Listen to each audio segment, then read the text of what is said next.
कहानी का नाम बुढ़िया का खजाना है। एक छोटे से गांव में रहने वाली एक बुढ़िया थी।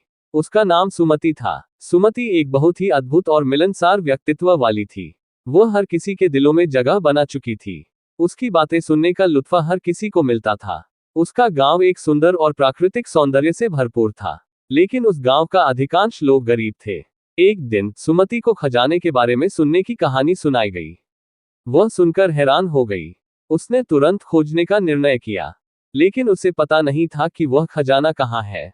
उसने गांव के सभी लोगों से पूछा, लेकिन किसी को भी खजाने के बारे में कुछ नहीं पता था।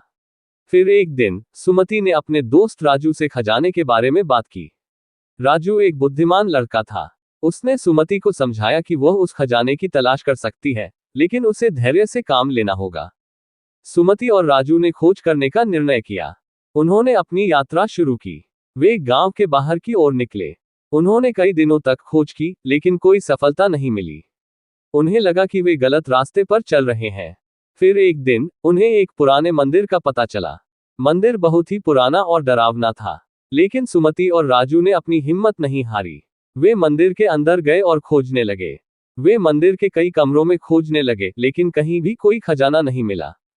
थक चुके और हताश हो चुके थे, लेकिन उनका दिल नहीं मान रहा था। आखिरकार वे एक छोटे से कमरे में पहुंचे जहां एक पुरानी और रुस्ती हुई छत थी। वहां पर उन्हें एक पुराना संदूक मिला।